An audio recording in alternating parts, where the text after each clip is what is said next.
natin ngayon. Kapag napanood po ninyo yung isang host na kalingap at ang tinatopic po ay bashing, wag na po natin yung suportahan. Wag nating suportahan yon. Kasi ibig sabihin, lang siya. Gusto lang niya views. For the views lang po yan. Gusto lang niyang kumita. Although, po, congrats kay Maestro 21 TV. Congrats! Siya pong pinanghalpon na Ghost Reactor.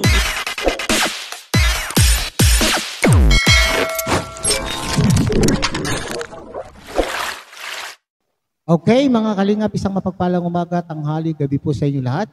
Sana po ay nasa mabuti kayong kalagayan at ligtas po sa anumang kapahamakan. Sana po kayo dako ng mundo naroroon.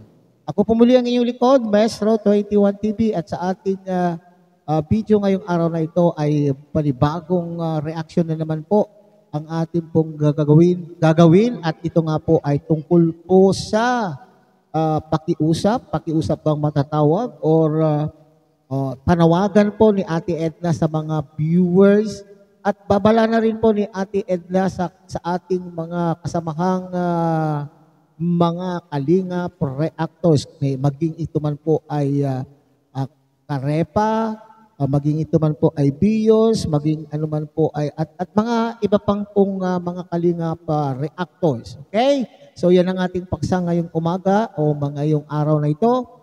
At bago po yan, tayo muna po ay magbibigay po guys sa ama at founder po ng Kalingap, Kuya Bal Santos Matubang. At ang kilikin natin, Ate Edna Vlog, Kalingap Rob, Kalingap Dan, Kuya Brooks Vlogs. At siyempre, kung bago pa lang po kayo sa munting channel na ito, sana po ay inyo rin pong tangkilikin sa pamamagitan po ng pag-like, share, and subscribe. At tuloy, pindutin na rin po ang notification bell. At nang sa ganon, tayo pa rin po ay magsama-sama sa susunod pa pong mga reaction videos na ating gagawin. Likewise, may kaloud shoutout sa ating mga kasamahan po dyan sa Karepa Kalingap Reactor Partners. Sa pamumuno po yan ng ating Presidente Javier De Leon, a.k.a. Birador. At sa tangkilikin din po natin ang mga kasamahan po nating mga Kalingap Partners. Masisipag at matyagang mga Kalingap charity vloggers na nakatalaga po sa iba't ibang Kalingap landing pad na mayroon po tayo dito sa ating bansa. At siyempre sa inyo rin pong mga Kalingap subscribers, solid supporters, and organic sponsor. At ganun din po sa ating mga kapatid po dyan sa Team Siomay ng Kalahi Community at ng buong Kalahi Community. Okay? So bago po tayo magpatuloy ng ating paksa ngayong araw na ito mga Kalingap, ay tunghayan muna natin ang pahayag, pakiusap, panawagan, babala ni Ate Edna sa kanya pong naging live kahapon. Okay? So, tunghayan muna natin mga Kalingap. Alam nyo guys, ang mga bashers po, hindi po natin yan mapipigil. Hindi natin mapipigil ang mga bashers kasi opinion po nila yon. Mga viewers din po sila. Ang hindi po maganda ay yung kung re-reactionan pa natin kasi nga kapag bashing na po ang content mo, parang ini-echo mo pa yung bashers, yung sinabi nila, parang support ka sa kanila. Kaya hindi po ako pabor o hindi ako conforme doon sa mga reactors o vlogger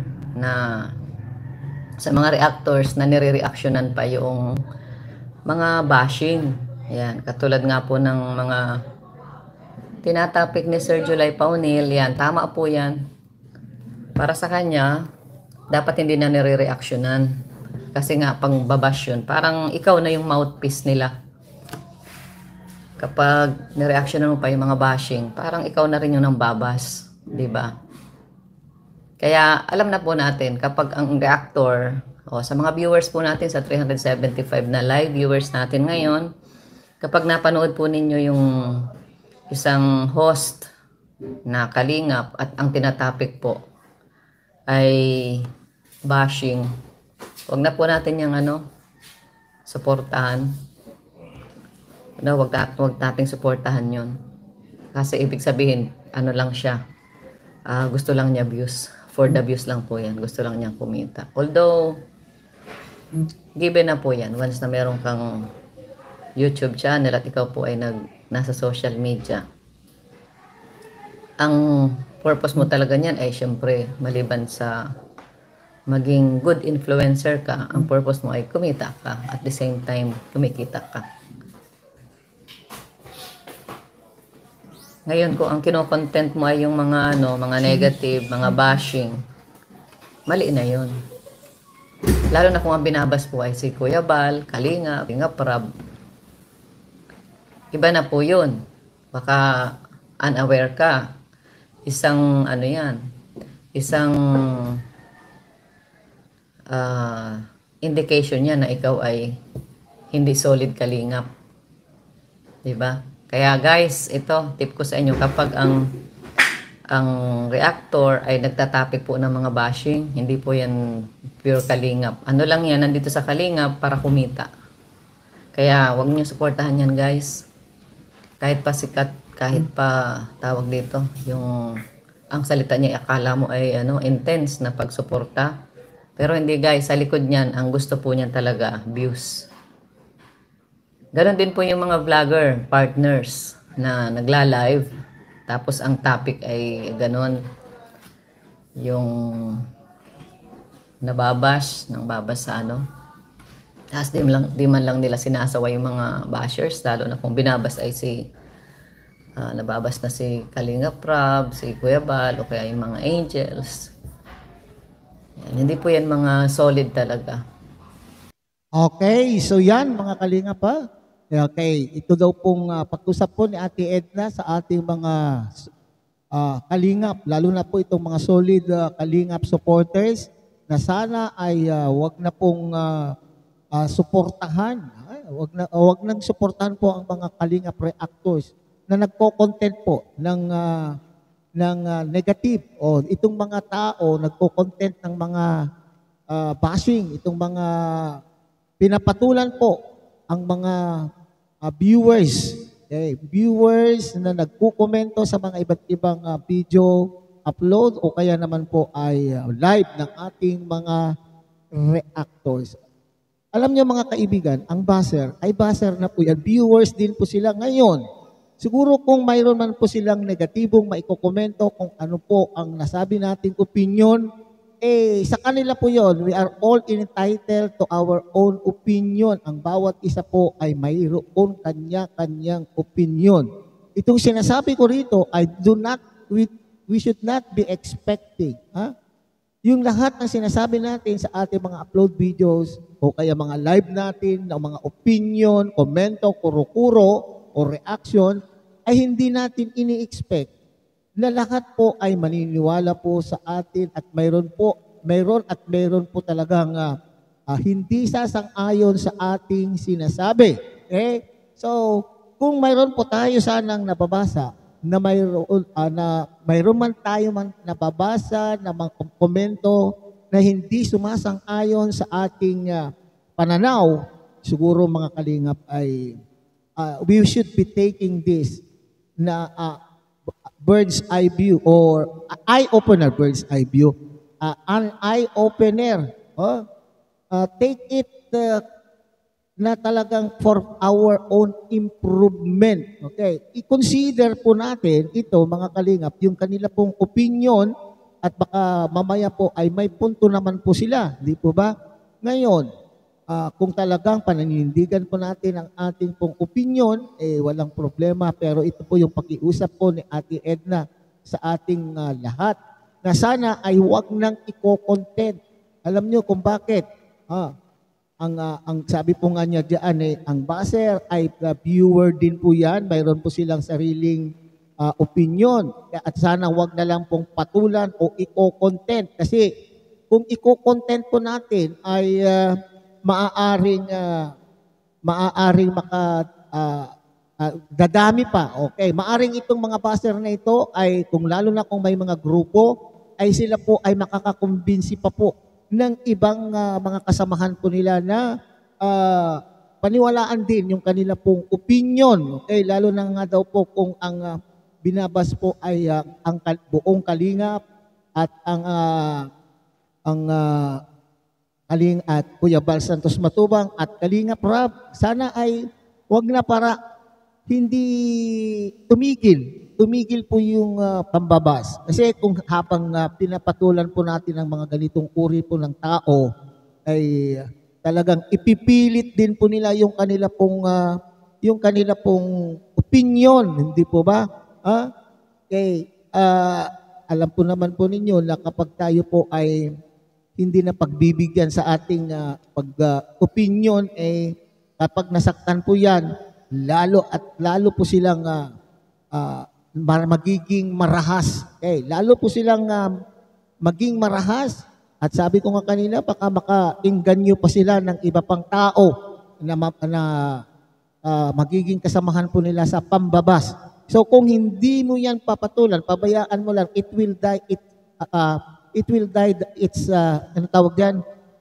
It will die naturally. Okay? The issue will die naturally. Okay? So, hindi, yun yung pakiusap. At sinasabi po rito, ang sakit man pakinggan, mga kalingap. Ha? Masakit man pakinggan yung sinabi po niya na tayong mga kalingap supporters, sana ay huwag nyo nang tangkilikin. Nako, diba? Masakit pakinggan, huwag nang tangkilikin ang mga reactors na ganito po ang kanila pong mga content. Mga kalingap host, hindi lamang daw po yung mga reactors, kundi din po yung mga kalingap partners na nagtatapik po ng bashing o ng pambabas. Lalo na po kung live at nababas na po doon ang kalingap, nababas na po doon si Kuya Bal, nababas na din po doon si Kalingap Rab na hindi man lamang po sinasaway. At naging issue na po yan, kamakailan lang po yan sa mga nambabas na hindi sinasaway ng ating mga kalingap partners at kalingap reactors. Okay?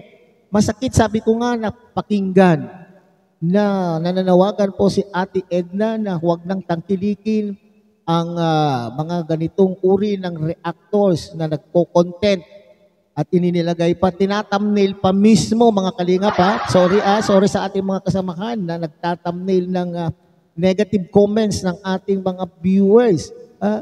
Kasi anong dahilan po ni Ate Edna bakit sinasabing huwag na nating tangkilikin ang mga ganitong uri ng reactors? Hindi daw yan mga solid, kalingap, reactors. Sila daw po ay nandito lamang po sa kalingap. Ito na naman po yung mga nababasa nating komento, sinasabi, hindi po yung programa ng kalingap ang kanila pong sinusuportahan, kundi ang mahal po nila ay yung pangalan po ng kalingap. Bakit yung pangalan po ng kalingap ang kanila pong minamahal? Dahil gusto nila pong sumikat. Gusto din po nilang pag nagsumikat, siyempre, dadami nga rin naman po ang kanilang subscriber. At kung maraming subscriber, dadami rin ang views. At kung maraming views, dadami rin, lalaki rin po ang revenue. So, ibig sabihin, yan po yung ibig sabihin po ni Ate Ed ng mga kalingap. Hindi po yung programa ni Kuya Bal ang ating minamahal, kundi yung word na kalingap. Okay, so nasa inyo na pong pagpapasya mga kalingap supporters, subscribers, mga solid. Nasa inyo na po yung pagpapasya kung kayo po ay tutugon doon sa pakiusap o panawagan po ni Ate Edna na wag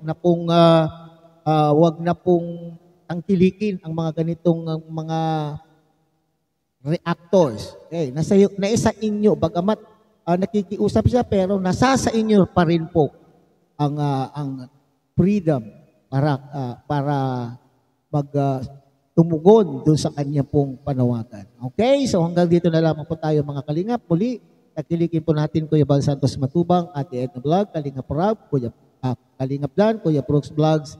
At siyempre, kung bago lang po kayo sa munting channel na ito, sana po inyo rin pong suportahan sa pamamagitan po ng pag-like, share, and subscribe. At tuloy, pindutin na rin po ang notification bell at nang sa ganun, sama-sama pa rin po tayo sa susunod pa pong mga reaction videos na ating gagawin.